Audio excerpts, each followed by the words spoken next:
Have you ever felt smart, but not in the traditional way? You're not great at math, you don't like school, but you understand people quickly, or you write, create, or play music instinctively. If that's true, you're not wrong. You're just intelligent in your own way, because intelligence comes in many forms. For centuries, intelligence meant being good at math, remembering things, and getting high grades. But in 1983, psychologist Howard Gardner introduced a bold new idea. There's not just one type of intelligence. There are many. And each of us has a unique combination. Let's explore all 9 types of intelligence, explained in full. Logical, mathematical intelligence. This is the first type of intelligence society recognized, and the one most celebrated in schools. If you often ask why, or what's the pattern here, this might be your strongest intelligence. People with logical mathematical intelligence have sharp analytical minds. You enjoy solving problems, connecting dots, or creating hypotheses and testing them. Where others see meaningless data, you see patterns. Where others feel lost in equations, you treat it like a puzzle waiting to be unlocked. And here's the twist. Your logic isn't limited to academics. You might apply it to emotions, behaviors, even life's complexities, by questioning, reasoning, and systemizing everything. Scientists, programmers, engineers, financial analysts all rely on logical intelligence to keep the world running. Einstein wasn't just a physics genius. He questioned even the things everyone else accepted as obvious. But if you're not good at math, don't assume you lack this intelligence.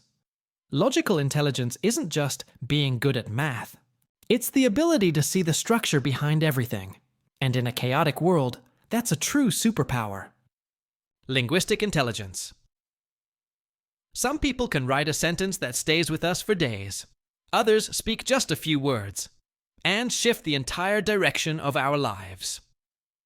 That's the power of linguistic intelligence. The ability to use words as weapons, as tools, as art. If you love words, if you enjoy writing, storytelling, puns, if you believe the right sentence at the right time can heal, then this is the intelligence you carry. People with linguistic intelligence can write stories, poems, scripts, express their thoughts clearly, learn new languages quickly, sense the subtle tones behind every word. And they don't just speak. They use language to connect, to challenge, to touch others, without even laying a hand. If you were ever told you talk too much, know it's a potential. Linguistic intelligence isn't just for scoring high on writing tests. It's for creating words that breathe, that help people understand, believe, feel, and move. Musical intelligence. Some people don't just hear music, they feel it. Every note, every pause, every rhythm speaks directly to their soul. If you've ever cried because of a melody, if you tap your fingers to rhythms without thinking, if you remember tunes faster than spoken words, you may have musical intelligence. To you, music isn't just entertainment. It's a second language. It's where you hide and where you find yourself. Singers, composers, music producers, film scorers, music teachers, they all rely on musical intelligence. Mozart, who could compose full symphonies entirely in his head without touching a single key. Musical intelligence allows us to touch feelings that words cannot reach. And if you have it, the world needs you. Deeply. Bodily, kinesthetic intelligence. Have you ever felt you understand best? When you move, when you touch, when you do. Some people learn by doing, not by listening. Bodily, kinesthetic intelligence is the ability to use the body as a tool for thought. You don't just have a body, you express through it. You control your movements with fluidity and precision. Whether you're dancing, playing sports, performing surgery, climbing, or crafting, you think through your hands. To you, knowledge doesn't just live in your head. It lives in your muscles, reflexes, rhythm. You remember a move by repeating it until your body knows it without thinking.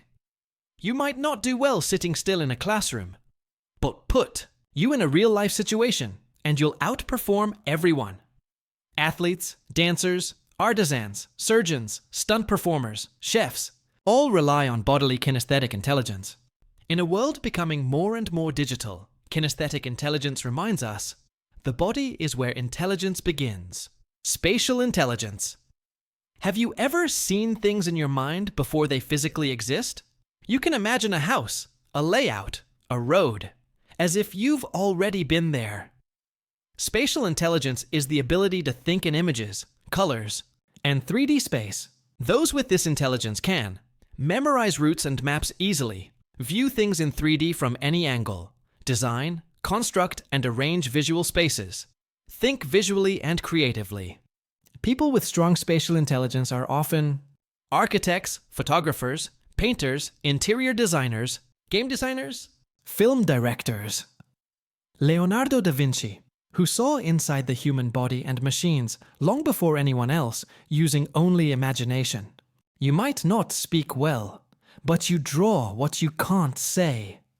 You may not take notes, but you remember where everything was after just one glance. In a world ruled by words, you are the one who thinks in pictures. Spatial intelligence is the bridge between imagination and the physical world. It helps us not just to see, but to rearrange how the world ought to be seen. Interpersonal intelligence. Have you ever felt like you don't just hear what people say? You sense what they don't say. You notice the shift in their eyes, the tone in their voice, the emotion hiding behind a smile. That's the mark of interpersonal intelligence, the ability to understand and connect with people on an emotional level. Not with logic, but with intuition. You know who's hurting, even when they smile. You can make someone open up after just a few minutes of conversation. You don't manipulate, you simply empathize. You know when to be silent, when to ask the right question, when a nod means more than a speech. You may not be great at math, art, or memorization, but you are great with people, and this world needs people-smart souls more than ever. Interpersonal intelligence doesn't help you win arguments.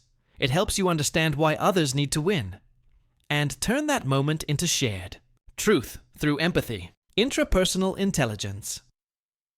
You don't talk much, not because you have nothing to say, but because you're busy listening to yourself. Intrapersonal intelligence is the ability to understand yourself, your emotions, your motives, your beliefs, your fears. You don't just live, you observe yourself living. You think before reacting. You stay silent when needed and speak only what matters. You don't follow the crowd. You move based on your own values. Those with strong intrapersonal intelligence often enjoy journaling, meditation, introspection. Reflect on their actions deeply after every experience. Live with direction and are not easily swayed by others. Philosophers, spiritual leaders, poets, writers, founders, people who walk their own path and know exactly why. Mahatma Gandhi, who led a revolution, not with weapons but with inner mastery. Intrapersonal intelligence makes you honest with yourself, even when no one is watching. And that is the foundation of all true growth. Naturalistic intelligence. When you walk into a forest, you don't just see trees. You see species, leaf patterns, bark textures, and the life breathing under damp soil.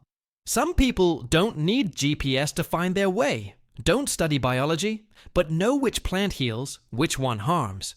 Don't speak to animals, but still understand when they're sad or content. That's naturalistic intelligence. The ability to deeply connect with the natural world. Naturalistic intelligence teaches us to listen to the planet. To remember, we are not separate from the earth. We are a thread in its vast web. Existential intelligence. You can't go through life without asking, who am I? Why do I exist? What happens after death? Does life have meaning, or do I have to create it myself? Existential intelligence is the ability to reflect on deep metaphysical questions. See life from a broader, universal perspective. Sense a connection between yourself, the universe, and something beyond definition. You may feel different, out of place, because you stay quiet when others are loud. You reflect when others distract themselves. But that's not loneliness. It's depth. Existential intelligence isn't graded. It's not measured by scores. But it helps you live without regret. Because you always know what's real and what's just passing.